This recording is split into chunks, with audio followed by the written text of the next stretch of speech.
Hello students, welcome to my channel SST ocean, जिस पर आपको डीओई की सारी वर्कशीट्स मिलेंगी सोशल साइंस की विद सॉल्यूशंस। हेलो स्टूडेंट्स, आज की हमारी वर्कशीट है सोशल साइंस की और वर्कशीट नंबर है 72 और आज की डेट है 31 दिसंबर। बेटा आज की वर्कशीट के अंदर हमारा जो है इकोनॉमिक्स के बुक से चैप्टर लिया गया है अर्थव्यवस्था के क्षेत्र, जिसकी रिवीजन शीट बनाई गई है। जैसा आप देख सकते हैं इसमें बेटा 5 क्वेश्चन दिए गए हैं आपको। जैसे आप ये देख सकते हैं ये 5 क्वेश्चंस हैं। इसके आंसर जो है ये 1 मार्क वाले हैं। उसके बाद 5 क्वेश्चंस आपको लार्ज दिए गए हैं जो 3 से 5 नंबर वाले हैं। तो बेटा ये हम 5 क्वेश्चंस और ये दोनों 5 क्वेश्चंस करेंगे। उसके बाद हमें एक पैसेज दिया गया है, इस पैसेज को पढ़कर हमें इन 4 आंसर्स को लिखना है। तो चलिए पहले मैं आपको स्टार्टिंग के 5 क्वेश्चंस दिखा देती हूँ। क्वेश्चन नंबर 1, तृतीय क्षेत्र को सेवा क्षेत्र भी क्यों कहते हैं? बेटा तृतीय क्षेत्र में किसी वस्तु का निर्माण नहीं किया जाता, बल्कि यह क्षेत्र प्राथमिक और द्वितीय क्षेत्र को सेवाएं प्रदान करता है, इसीलिए इसे सेवा क्षेत्र भी कहा जाता है। क्वेश्चन नंबर 2, सार्वजनिक क्षेत्र का प्रमुख उद्देश्य क्या होता है? सार्वजनिक क्षेत्र का प्रमुख उद्देश्य लोगों को सेवाएं तथा सुविधाएं प्रदान करना होता है। और क्वेश्चन नंबर 3, निजी क्षेत्र का मुख्य उद्देश्य क्या होता है? निजी क्षेत्र का मुख्य उद्देश्य क्या होता है? निजी क्षेत्र का जो मुख्य उद्देश्य है वो लाभ कमाना होता है। क्वेश्चन नंबर 4, बेटा ये लाइन जो है रिपीट हो गई है तो इसे आप छोड़ देंगे। निजी क्षेत्र का प्रमुख उद्देश्य लाभ कमाना होता है। क्वेश्चन नंबर 4, मौसमी बेरोजगारी से आप क्या समझते हैं? बेटा जब लोगों को वर्ष के कुछ दिनों या महीनों में काम नहीं मिलता तो उसे मौसमी बेरोजगारी कहते हैं। जैसे कृषि में मौसमी बेरोजगारी सामान्य है। जैसे जिस टाइम पर मतलब जैसे फसल बोने का टाइम होता है, बीज बोने का टाइम होता है, फसल कटाई का टाइम होता है, लेकिन कुछ मंथ्स ऐसे होते हैं जिस टाइम पर कृषि का कोई भी काम नहीं होता, तो इसीलिए उसे उस टाइम की मौसमी बेरोजगारी कहा जाता है। क्वेश्चन नंबर 5, सरकार किस प्रकार कृषक तथा उपभोक्ता दोनों की सहायता करती है? बेटा सरकार जो है किसानों को उचित मूल्य दिलाने के लिए गेहूं और चावल खरीदती है और राशन की दुकानों के माध्यम से उपभोक्ताओं को कम मूल्य पर भेज देती है, जिस प्रकार सरकार जो है कृषक और उपभोक्ताओं दोनों की सहायता करती है। बेटा उसके बाद 5 हमारे जो थे वो लॉन्ग आंसर्स थे, उनको भी एक बार देख लेते हैं। क्वेश्चन नंबर 1, आर्थिक एवं गैर आर्थिक क्रियाओं के मुद्दे अंतर स्पष्ट कीजिए। आर्थिक क्रिया, बेटा आर्थिक क्रिया किसको बोलते हैं पहले वो समझते हैं। आर्थिक क्रिया वह सभी गतिविधियां हैं जिनसे हमें आय प्राप्त होती है, उन्हें आर्थिक क्रिया कहते हैं, जैसे कृषि, व्यापार, खनन आदि। और गैर आर्थिक क्रिया वह सभी गतिविधियां जिनसे हमें आय प्राप्त नहीं होती।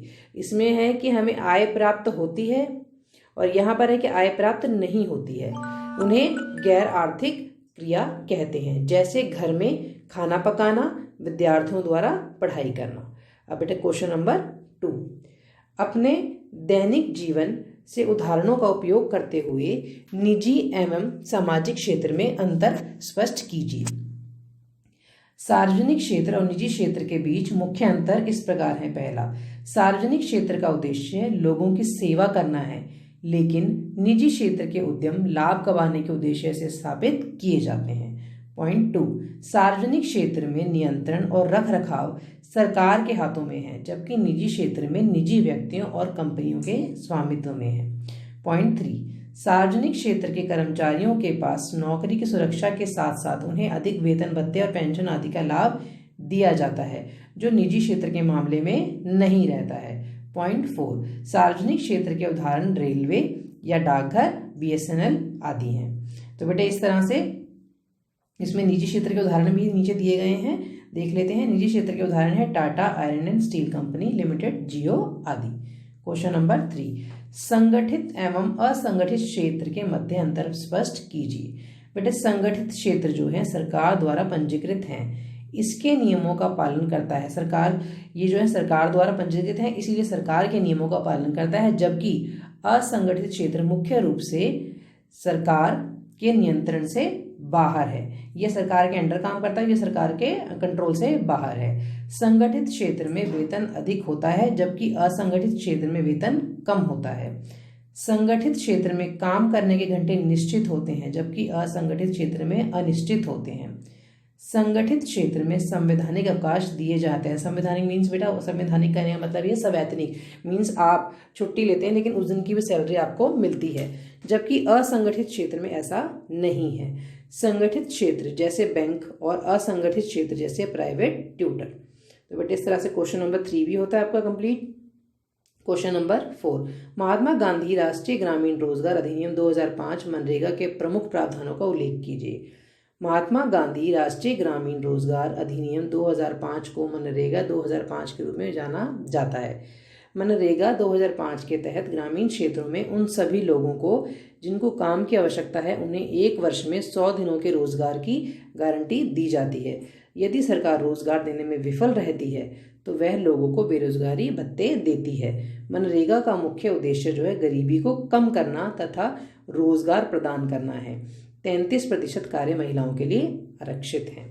बेटे इस तरह से मनरेगा के ऊपर क्वेश्चन था, ये भी हो गया है। क्वेश्चन नंबर 5, भारत में कितने प्रकार की बेरोजगारी पाई जाती है? बेरोजगारी के मुख्य प्रकार। पहला, मौसमी बेरोजगारी।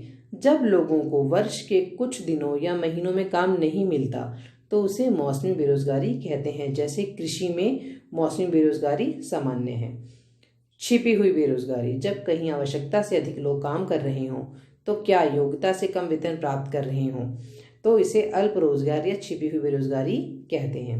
पॉइंट सी, शिक्षित बेरोजगारी। पढ़े लिखे युवा जिनके पास डिग्रियां तो हैं पर काम नहीं है, इसे शिक्षित बेरोजगारी कहते हैं। शहरों में शिक्षित बेरोजगारी की समस्या अधिक है। तो बेटे इस तरह से आपके क्वेश्चन ये वाले 5 भी कंप्लीट हो गए हैं। उसके बाद हम पैसेज देख लेते हैं एक बार। नीचे दिए गए अनुच्छेद को पढ़िए और उससे पूछे गए प्रश्नों के उत्तर दीजिए। किसी विशेष वर्ष में प्रत्येक क्षेत्रक द्वारा उत्पादित अंतिम वस्तुओं व सेवाओं का मूल्य उस वर्ष में देश के कुल उत्पादन की जानकारी प्रदान करता है। मतलब ये बताया गया बेटा कि किसी विशेष वर्ष की अगर हम बात करते हैं तो प्रत्येक क्षेत्रक द्वारा उत्पादित अंतिम वस्तुओं व सेवाओं का मूल्य उस वर्ष में देश के कुल उत्पादन की जानकारी प्रदान करता है। तीनों क्षेत्रकों के उत्पादन की योगफल को देश का सकल घरेलू उत्पाद कहते हैं। बेटा जो तीनों क्षेत्रक हैं हमारे उसके उत्पादन की योगफल को मीन्स उसके जो हमें इनकम होती है उसको योगफल को सकल घरेलू उत्पाद कहते हैं। दोहरी गणना की समस्या तब उत्पन्न होती है जब राष्ट्रीय आय की गणना के लिए सभी उत्पादों के उत्पादन मूल्य को जोड़ा जाता है, क्योंकि इसमें कच्चे माल का मूल्य भी जुड़ जाता है। अंततः समाधान के लिए केवल अंतिम उत्पाद के मूल्य की गणना की जानी चाहिए। पिछले कुछ सालों में अर्थव्यवस्था के प्राथमिक क्षेत्र पर निर्भरता कम हुई है, परंतु यह अभी भी कुल कार्यरत जनसंख्या के लगभग 50% आबादी को रोजगार प्रदान करता है। इससे अभिप्राय यह है कि कृषि में आवश्यकता से अधिक लोग कार्यशील हैं। दूसरे शब्दों में यह कह सकते हैं कि कृषि क्षेत्र में लगे लोग अल्प बेरोजगारी की समस्या का सामना कर रहे हैं। यह बेरोजगारी छिपी हुई होती है। इस प्रकार की बेरोजगारी को हम छिपी हुई बेरोजगारी कह सकते हैं या कहा जाता है। तो बेटा इस तरह से आपका ये पैसेज कंप्लीट होता है। अब इसके क्वेश्चन आंसर्स देख लेते हैं। सकल घरेलू उत्पाद से आप क्या समझते हैं? किसी विशेष वर्ष में प्रत्येक क्षेत्र में उत्पादित अंतिम वस्तुओं और सेवाओं के मूल्य के योग को उस देश का सकल उत्पाद कहते हैं, जिसे हम GDP भी कहते हैं इंग्लिश में। क्वेश्चन नंबर 2, दोहरी गणना से आप क्या समझते हैं? किसी वस्तु के मूल्य की गणना करते हुए अगर कच्चे माल की लागत आदि की 2 बार गणना कर ली जाती है तो इसे दोहरी गणना कहते हैं। क्वेश्चन नंबर 3, अल्प रोजगार से आप क्या समझते हैं? जब कहीं आवश्यकता से अधिक लोग काम कर रहे हों या योग्यता से कम वेतन प्राप्त कर रहे हों तो उसे अल्प रोजगार या छिपी हुई बेरोजगारी कहते हैं। क्वेश्चन नंबर 4, कृषि क्षेत्र में छिपी हुई बेरोजगारी की समस्या का हल करने के लिए एक उपाय बताएं।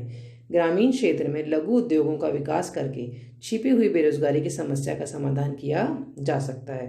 बेटा इस तरह से आपके सारे क्वेश्चंस कंप्लीट होते हैं। हेलो स्टूडेंट्स, आपको अगर कोई और लेसन पढ़ना हो या किसी और वर्कशीट की वीडियो चाहिए हो तो आप प्लीज़ कमेंट बॉक्स में ज़रूर लिखें और मेरे चैनल को और वीडियोस को लाइक, शेयर एंड सब्सक्राइब करते रहें। Thank you.